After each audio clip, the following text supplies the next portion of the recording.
Ayun na lang siya.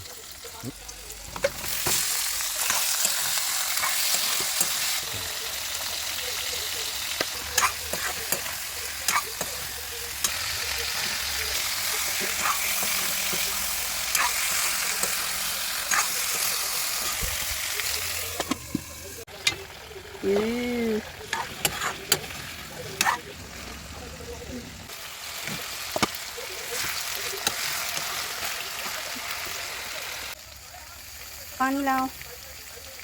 Ulit din dito. Isa lang.